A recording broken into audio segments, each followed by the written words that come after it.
अब इससे पहले हम लोग आगे के पॉइंट्स पे जाएं, उससे पहले मैं बताना चाहूँगा कि दो तीन जो कमेंट्स आ रहे हैं मैं देख रहा हूँ। एक कमेंट कॉमन आ रहा है कि यूदेमी के कुछ इश्यूज आ रहे हैं, उस केस में आप मुझे व्हाट्सएप पे मैसेज करके वो सॉल्व करवा सकते हैं। पेमेंट में कुछ इशू आ रहे हैं उनके, जो बाहर से उन लोगों को कुछ इश्यूज आ रहा है, वो आप लोग देख सकते हैं।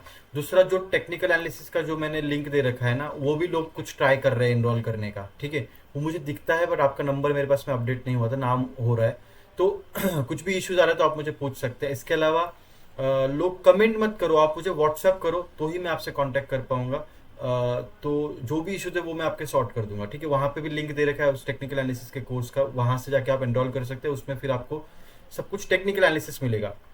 हम लोग अभी जो देख रहे हैं वो फंडामेंटल एनालिसिस देख रहे हैं। हमें जो है टेक्निकल एनालिसिस का कोर्स अलग से है हमारा, जहाँ पे बहुत ही डीप एनालिसिस किया है स्टॉक मार्केट के ऊपर, कैसे स्टॉक्स को ढूंढना है, कैसे ट्रेडिंग करके पैसा बनाना है, वो अलग से कोर्स है, तो वो आप देख सकते हैं। इसके अलावा जो एमसीक्यूज है ना, उसमें ना क्या हो रहा है कि कुछ एमसीक्यूज गलत हो गए हैं ऐसा, क्योंकि देखिए जो टीम है वो डाल रही है, मैं डाल रहा हूँ, मिलके हम लोग डाल रहे हैं, क्योंकि बहुत सारा डेटा है, वो डालना हार्ड हो रहा है।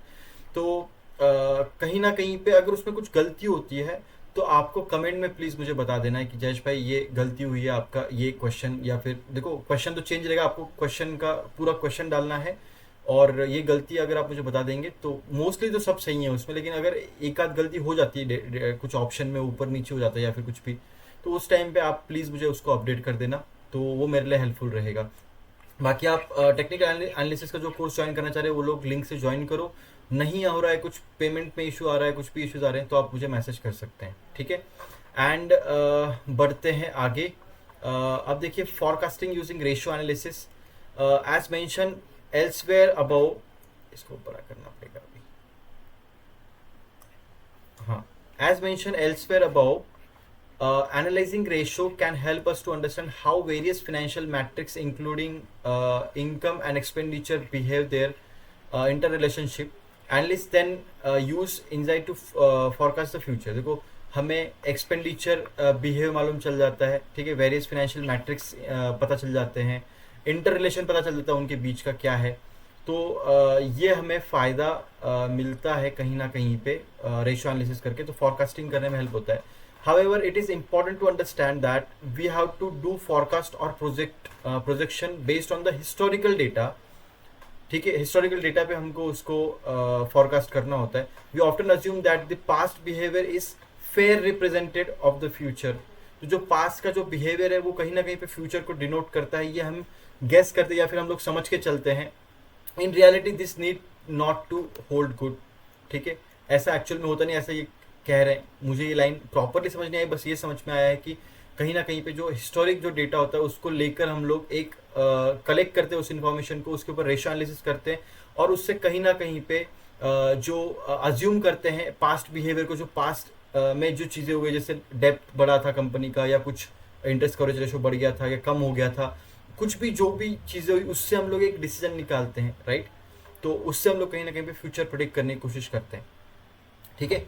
Therefore, while doing forecast, analysts may often apply their judgment and make certain adjustment to factor in changes in scenario. If any analyst must appreciate that future of the business could be significantly different from their past. Therefore, while doing forecast, analyst may often apply their judgment. Analyst क्या कर सकता है, अपने judgment वहाँ पे apply कर सकता है, and make certain adjustment to the factor in change in the scenario, ठीक है। वो जो फैक्टर्स है उसमें थोड़ा बहुत चेंजेस कर सकता है इन द सिनेरियो, जो सिनेरियो एक्चुअल में वो थोड़ा सा बहुत चेंजेस कर सकता है और अपने तरीके से अपने हिसाब से व्यूज जनरेट कर सकता है, ठीक है। Analyst must spend time thinking and analysing. देखो, एनालिस्ट को एक थिंकिंग करने में और एनालाइजिंग करने में, एनालाइज करने में how the future of the business is going to be different from its past, कि पास्ट का जो फ्यूचर है और पास्ट जो रहा है उससे आगे फ्यूचर कैसे चेंज हो सकता है, जो करंट एनालिसिस और थिंकिंग है उसकी, उस हिसाब से उसको देखना है। और ये सब वो कैसे करेगा, रेशियो एनालिसिस और फॉरकास्टिंग करेगा, कि मेरा व्यू ये है कि मुझे ऐसा लगता है कि ये पास्ट में इस चीज़ हुई तो आगे चल के ये हो सकता है। तो हर एक एनालिस्ट का व्यू अलग हो सकता है। View of changing dimension of the business, और वो कैसे डायमेंशन चेंज कर सकता है बिजनेस के। Then based on the assumption projection में बी ड्रॉ, तो प्रोजेक्शंस ड्रॉ होंगे उसके हिसाब से। सो सी आई डोंट थिंक कि इसका क्या यूज़ था, इसको बेसिक और इजी लैंग्वेज में बताया जा सकता था, लेकिन थोड़ा सा इसको गड़बड़ किए यहाँ पे। So that's totally okay, but इस पे से कोई क्वेश्चन मुझे नहीं लगता है कि आएगा भी, एंड आना भी चाहिए। पीयर कंपैरिजन, पीयर कंपैरिजन मतलब क्या होता है, मैंने आपको उस दिन भी दिखाया था और आज मैं फिर से एक बार दिखाने की कोशिश करूंगा आपको। मैं फिर से आपको स्क्रीनर.इन पे लेके जा रहा हूँ। स्क्रीनर.इन हमारे लिए भगवान है। स्क्रीनर.इन से मुझे कोई भी प्रमोशन या स्पॉन्सरशिप नहीं मिली है गाइज, और वो देते भी नहीं है शायद से। तो मिले तो उनको बता देना, टैग कर देना कि यार जयेश भाई को स्पॉन्सरशिप दे दो, आपको बहुत ज़्यादा प्रमोट किया उन्होंने। सो पीयर कंपैरिजन देखिए आप यहाँ पे, पीयर कंपैरिजन का एक सेक्शन है यहाँ पे दिख रहा होगा आपको, राइट।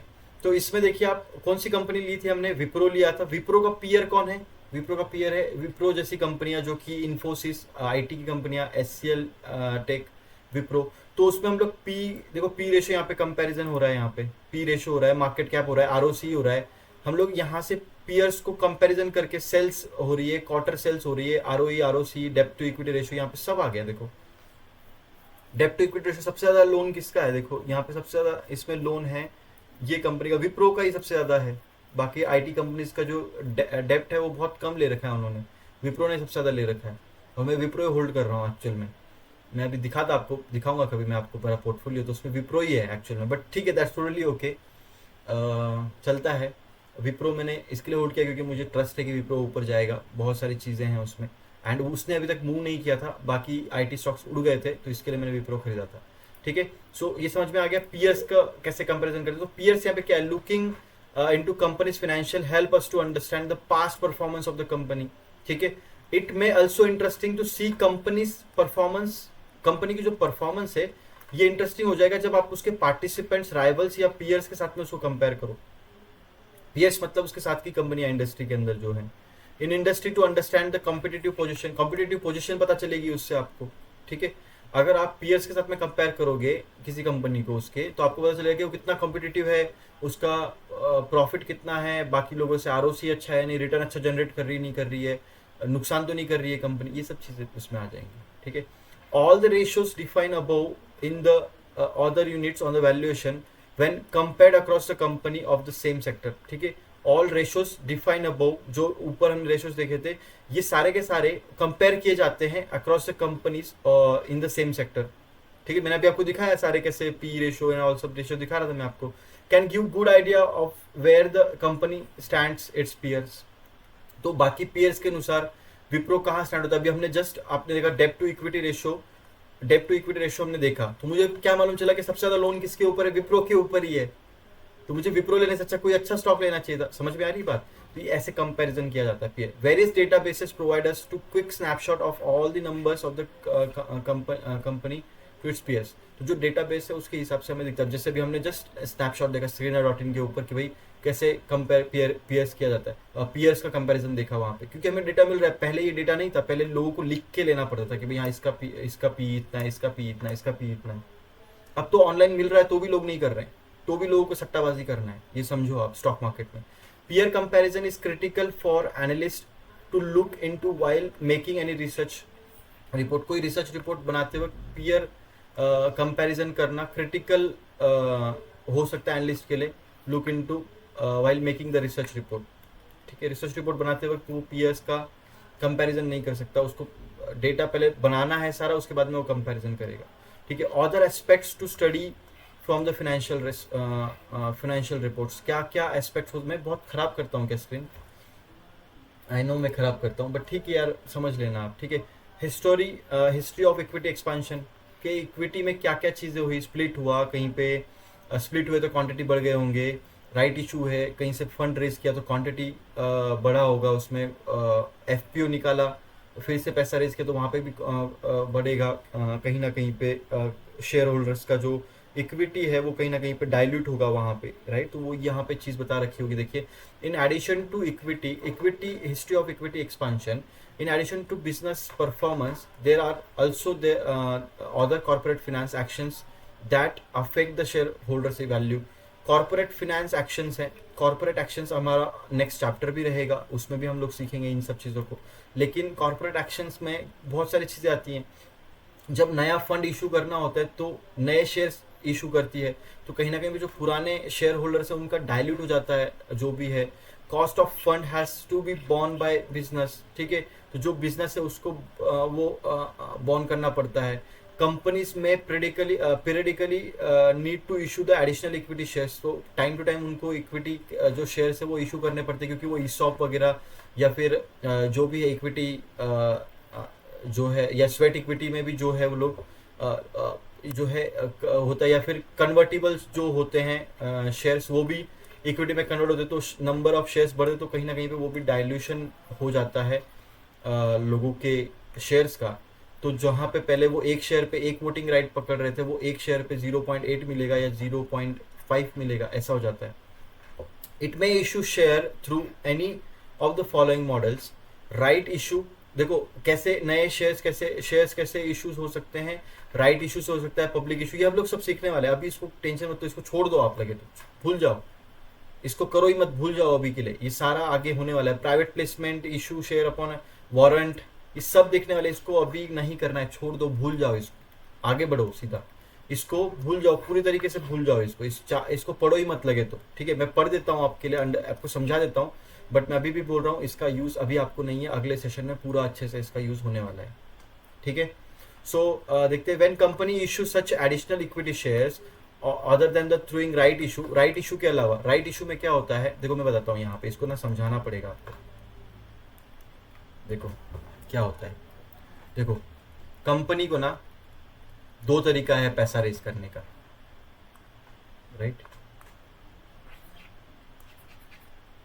ये तरीका अच्छा मिला है मुझे हटाने का, इसको ऐसे ले। सो कंपनी को ना पैसों की जरूरत है, पैसों की जरूरत पड़ गई है कंपनी को, ठीक है।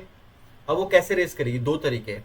एक तो मैंने आपको बताया है, एक तो वो इक्विटी से रेज कर लेगी पैसा, शेयर्स देके इक्विटी रेज करके। दूसरा है डेप्ट से, लोन लेके। डेप्ट में अमाउंट एक स्पेसिफिक टाइम तक वापस लौटाना होता है, इक्विटी में नहीं होता, तो यहाँ पे एक फायदा मिलता है आपको कि आप अपने हिसाब से लौटाओ। तो इक्विटी में जब वो लौटाए पैसे, पहले से ही लिस्टेड है कंपनी, सपोज आईपीओ कंपनी का आ चुका था, तो उस टाइम में पहले से, अभी अगर नए शेयर्स इशू करने हैं तो क्या होगा, एफपीओ लेके आएगी, ठीक है, या फिर एफपीओ, ओके राइट इशू तो शायद हमारा राइट इशू नहीं, ये सब चीजें हो रही है, एफपीओ जो लेके आती है, पर पब्लिक से पैसा लाने से लेके आएंगे अगर, तो नए शेयर्स इशू करने पड़ेंगे। नए शेयर इशू होंगे तो आपको मालूम है क्या होगा, जो एग्जिस्टिंग शेयर होल्डर्स है उनके जो एग्जिस्टिंग जो शेयर होल्डर्स है उनके जो एक शेयर की वैल्यू वो हाफ हो जाएगी या कम हो जाएगी। तो पहले इन लोगों को जो पहले से एग्जिस्टिंग शेयर होल्डर, उनको राइट्स दिए जाएं कि आप खरीद लो। अगर वो जो राइट को अगर एक्सेस कर लेते हैं तो उनको मतलब राइट एक्सेस करना मतलब नए शेयर्स वो लोग खरीद लेते हैं, तो उनके जो वैल्यू है वो डाइल्यूट नहीं होगी वोटिंग राइट्स की, राइट्स उनको मिलेंगे।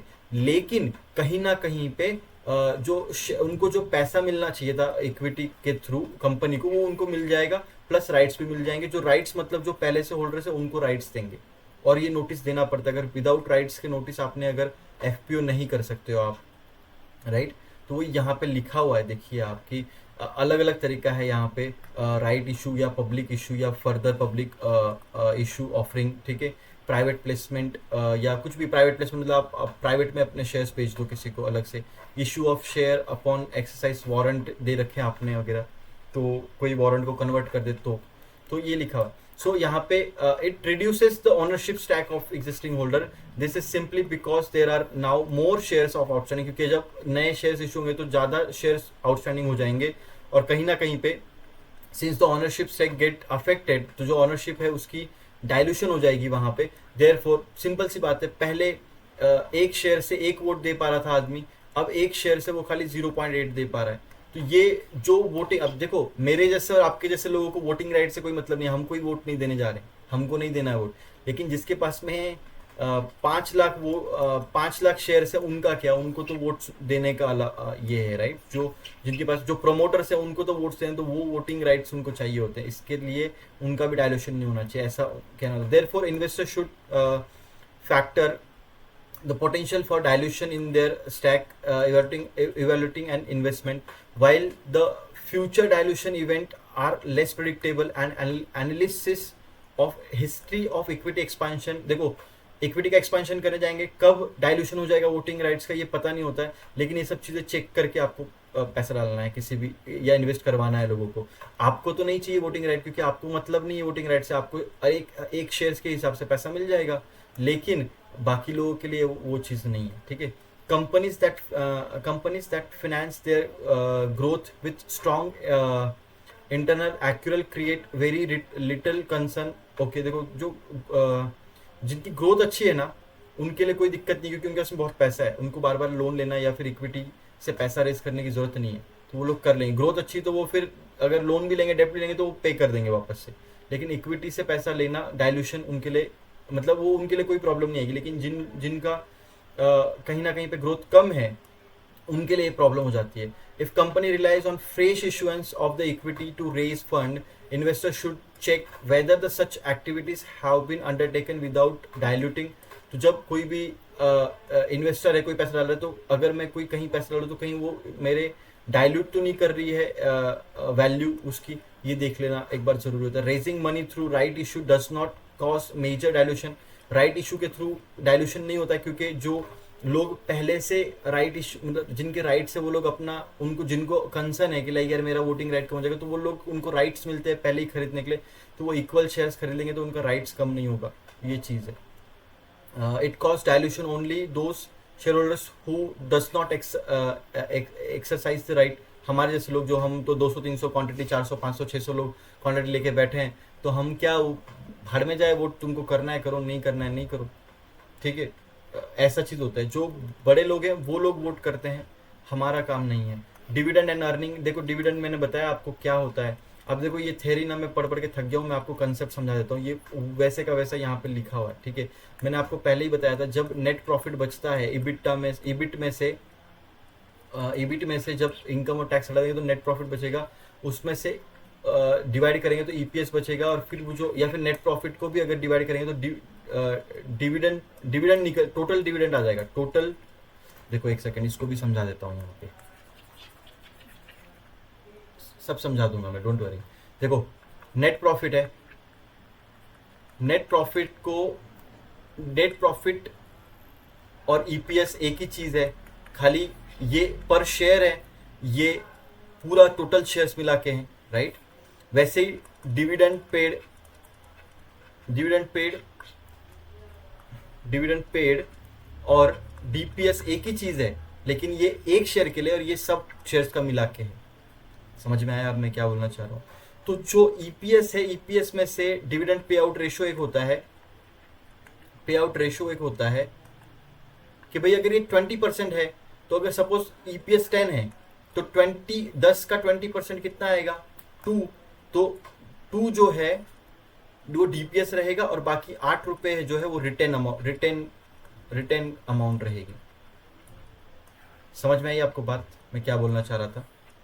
समझ में आई बात क्या है? वैसा ही डिविडेंड, अगर सपोज यहाँ पे 1 लाख का डिविडेंड पे कर रखा है, 1 लाख का सपोज यहाँ पे 1 लाख का प्रॉफिट है, 1 लाख का नेट प्रॉफिट है, उसमें से 20% का डिविडेंड पे आउट रेशियो, मतलब 20,000 डिविडेंड दे दिया है, बाकी 80,000 क्या है? रिटेन है, मतलब कि रखा हुआ है स्टोर करके, ताकि अगला उसके ऊपर ऑपरेशन किया जाए। तो आई होप आपके लिए ये समझ में आया। आपको बहुत सिंपल था यार, ये इतना सिंपल और कोई नहीं समझाएगा आपको, ठीक है। अब मैं आपको बताना क्या चाह रहा हूँ, देखो यहाँ पे अब मैं स्टोरी समझा देता हूँ, आप इसको पढ़ लेना थियोरेटिकल, ठीक है। तो इसमें क्या बताया गया है यहाँ पे, देखो जो डिविडेंड होता है ना, लोग डिविडेंड, जैसे अगर कोई कंपनी का डिविडेंड पे आउट रेशियो 95% है, आईटीसी 90% है, तो लोग क्या करते हैं, 1 लाख रुपए डालेंगे और सपोज डिविडेंड 90% दे रहे हो, तो जो प्रॉफिट कमाया ना कंपनी ने, अर्निंग हुई ना, ईपीएस जो प्रॉफिट कमाया ना, वो टोटल बांट दे रही है, 90% बांट दे रही है कंपनी। जैसे आईटीसी हो गया, दिखाऊं मैं आपको,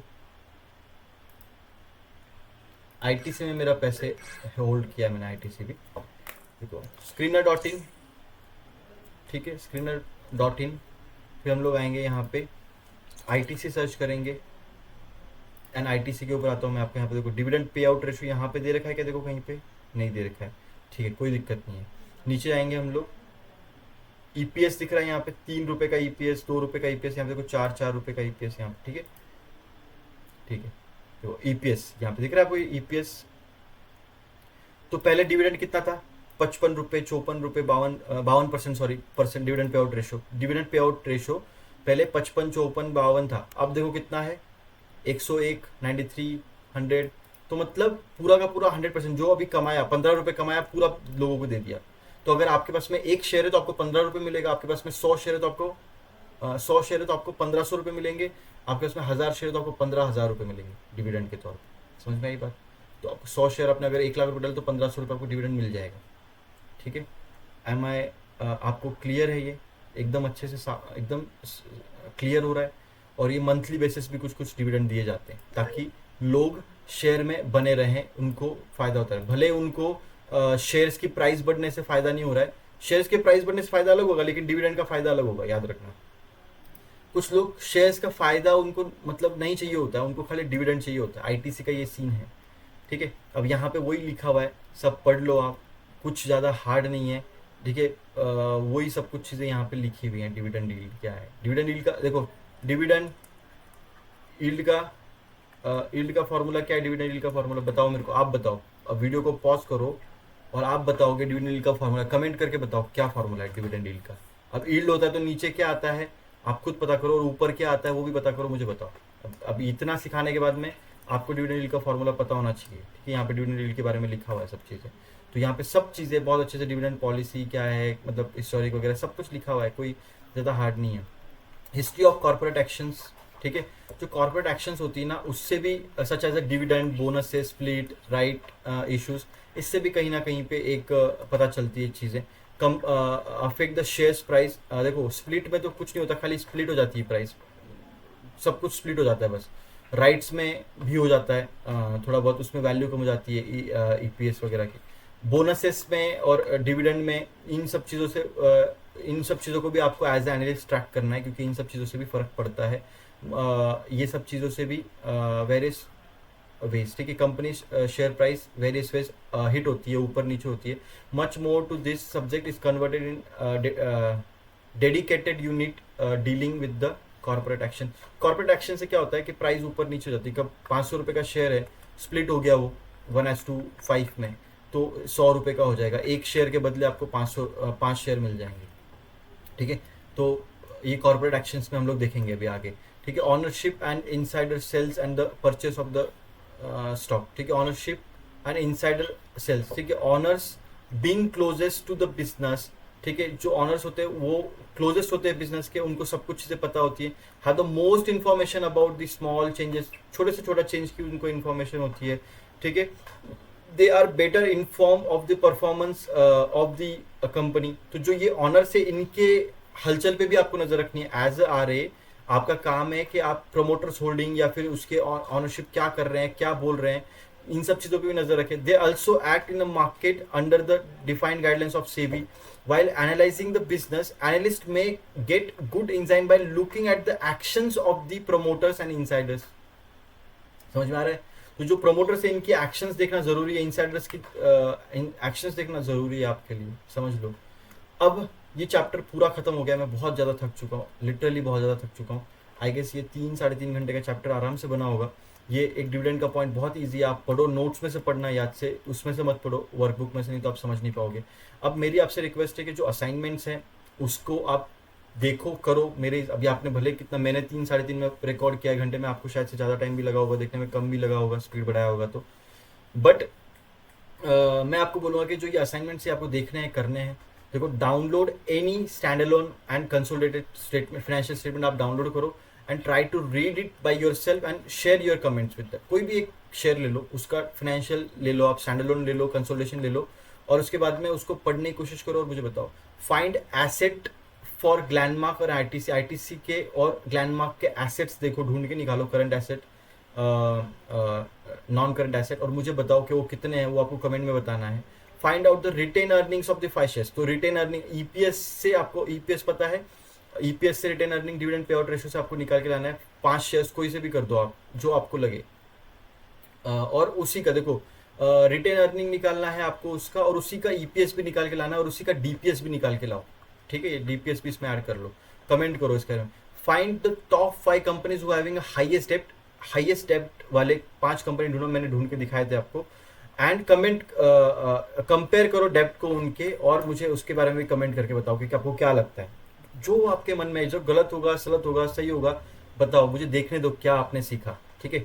download any balance sheet of the share and comment on the note section, उसकी जो नोट सेक्शन है उस पर कमेंट करो, ठीक है। Download annual report share from the screener dot in से एनुअल रिपोर्ट कैसे डाउनलोड करना है वो देखो, उसमें फाइंड ऑडिटर सेक्शन ढूंढो और चेक करो क्वालिफाइड उसके रिपोर्ट है या क्लीन रिपोर्ट है, आपको मुझे बताना है, और उसके ऊपर कुछ कमेंट पास करो आप भी अपनी। फाइंड करो इबिटा मार्जिन ढूंढ के निकालो, पैट मार्जिन ढूंढ के निकालो, किसका, ग्लैंडमार्क का, फॉर ईयर 23, ठीक है। देन उसके बाद में आरओई ढूंढना है, आरओसी ढूंढना है, स्टॉक के, आईटीसी के, टीसीएस के, और आईटीसी और टीसीएस की आपको खाली आरओसी और आरओई ढूंढना है, निकालना है, खुद से कैलकुलेट करके निकालना है। और देखो वहां से लिखा हुआ है आरओसी, वो पढ़ के मत बताओ, कैलकुलेट करके बताओ, कैलकुलेशन कमेंट करो मेरे कमेंट बॉक्स में, मुझे देखने दो। फाइंड डेप्ट to equity ratio for Reliance, Adani enterprises, Yes Bank, Zomato, Paytm. मैंने आपको क्यों दिया है डेप्ट टू इक्विटी रेशियो, क्योंकि पेटीएम, जोमैटो से आपको मालूम चलेगा कि क्या क्या डिफरेंस आता है, इसका बहुत ज्यादा डेप्ट है तो आपको दिखेगा, अदानी के साथ में देखो, रिलायंस का देखो, मुझे बताओ क्या scene. Find the current ratio of the stock Bharti Airtel, Auro pharma and with calculation and comment, ठीक है। करंट रेशियो ढूंढो और क्विक रेशियो भी ढूंढ के निकालो। पर आपको इसको कैसे ढूंढना है, इन्वेंट्री, एसेट, लाइबिलिटीज के वैल्यू से ढूंढना है, ना कि डायरेक्टली जाके डाल देना है वहां पे, वो तो आपको डायरेक्टली वैल्यूज मिल जाएंगे पर उसका कोई फायदा नहीं है। तो मैं सजेस्ट करूंगा कि आपको एसेट, लाइबिलिटीज और इन्वेंट्री की वैल्यूज ढूंढनी है, और उससे करंट रेशियो और क्विक रेशियो आपको ढूंढ के निकालना। So I hope it's more than enough. Comment करो वीडियो के ऊपर, लाइक करो, सब्सक्राइब करो यार, चैनल को बहुत मेहनत लगती है। और एक और चीज़ की, सब्सक्राइब करो यूदेमी के जो क्वेश्चंस है उसको सब्सक्राइब करो, टेक्निकल एनालिसिस कोर्स है हमारा उसको सब्सक्राइब करो, वहाँ पे हम लोग फिर से मिलेंगे। एंड उसके अलावा ऑर्डर फ्लो एनालिसिस का कोर्स है वो भी आप सब्सक्राइब करो, वो भी दे रहा हूँ नीचे, इसके नीचे ऑर्डर फ्लो का एनालिसिस कोर्स बहुत अच्छा है, आप देख सकते हो, तो फ्री भी अवेलेबल है, फ्री वाला देख सकते हो, पेड वाला आप देख सकते हो, it's totally up to you. कुछ भी क्वेरीज है व्हाट्सएप पे मैसेज करो, ट्विटर पे मैसेज करो, और ट्विटर पे सब फॉलो करो, व्हाट्सएप का जो चैनल दे रखा है उसको ज्वाइन करो यार, और बताओ कुछ प्रॉब्लम्स आती तो मुझे पूछो।